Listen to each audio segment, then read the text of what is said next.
This week on Live Action News Now, Tennessee's governor signs the Baby Olivia prenatal education bill into law. Plus, are puppies more valuable than humans? Let us know what you think in the comments below.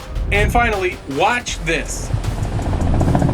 A dramatic rescue on the high seas to save a pregnant woman in need of critical care. Live Action Nation, let's go. Hello and welcome to Live Action News Now. I'm your host, Juan Garcia. And if you haven't already, be sure to like and subscribe to this channel so you don't miss any important updates. Like this one, Tennessee Governor Bill Lee just signed House Bill 2435 into law, and that means all public schools in the state must include an approved prenatal child development segment in the state-mandated age-appropriate family life curriculum. A 3-minute ultrasound or computer animation can satisfy the curriculum requirements, and Live Action's Meet Baby Olivia is listed as one such animation, although it's not specifically required. The legislation previously passed the House in an overwhelmingly 67-23 vote in March, and likewise the Senate passed the bill by a wide margin at 21-6. So far, 2 states have implemented the Baby Olivia bill. Tennessee is joining North Dakota, which was fully implemented last year. And Baby Olivia has been proposed but not passed as of yet this year in Missouri, Kentucky, Virginia, West Virginia, Iowa, and South Carolina. Now this. Warning, if you like puppies, you're not gonna like Kristi Noem.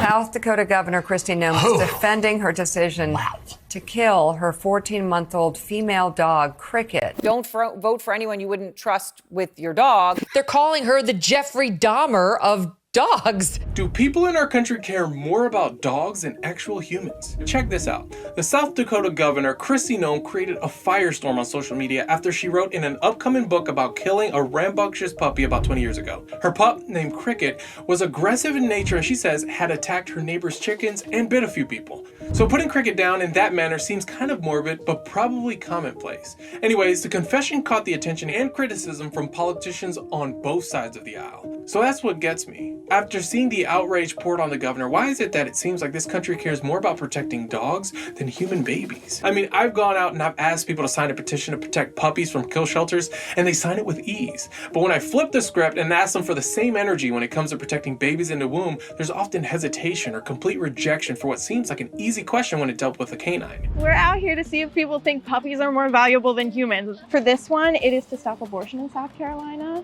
Would that be something you would be willing to sign? No? I won't get in. I'm not going to get all into that. Not going to sign that. No? I'm for the dogs.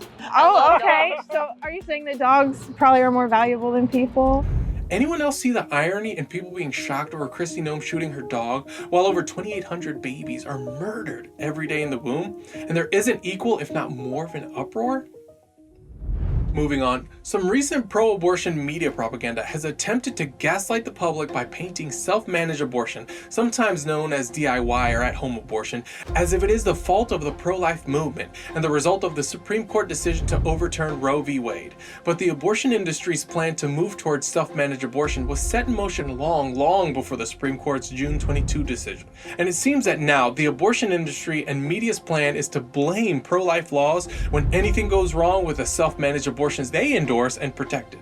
However, the horrors of managing an abortion without medical supervision were predicted by pro-life advocates for years, while largely ignored by lawmakers, media, and government agencies who claimed taking the abortion pill was safer than Tylenol, safer than Viagra, and even safer than penicillin, even while pushing for at-home abortions without requiring any testing or ultrasounds to rule out an ectopic pregnancy or assess gestational age. Safe was always their claim. Between May 2009 and February 2011, clinical trials to assess the acceptability of home-use mifepristone were conducted and reviewed in the United States, Moldova, and the Republic of Nepal. Then, seeing a crisis in the COVID-19 pandemic, the abortion industry launched its so-called no-test abortion pill protocol, which had been planned well before the world experienced the coronavirus pandemic. Here's the bottom line. Self-managed abortion isn't the result of pro-life news. It was always the abortion industry's plan and is dangerous. Our researcher Carol breaks down the entire timeline and provides tons of supplemental facts on our website at liveactionnews.org. Okay, check this out. Dramatic footage capturing the moment the Coast Guard performed a medevac rescue, hoisting a 35-year-old pregnant woman from aboard the Disney Fantasy cruise ship due to health complications that were more serious than the onboard medical personnel were equipped to handle. The vessel was traveling 180 miles northwest of Aguadilla, Puerto Rico. Those are my people right there. When the emergency took place, the aircrew quickly transported the unidentified woman to San Juan, where local emergency medical services were awaiting her arrival, and quickly took her to Centro Médico Hospital for emergency medical treatment. The conditions of the woman and her baby have not been released yet, but we wish her well. That does it for today's show. I'm Juan Garcia. Thanks for watching Live Action News Now. Be sure to like and subscribe to this channel and hit the notification button so you don't miss any updates. See you next time.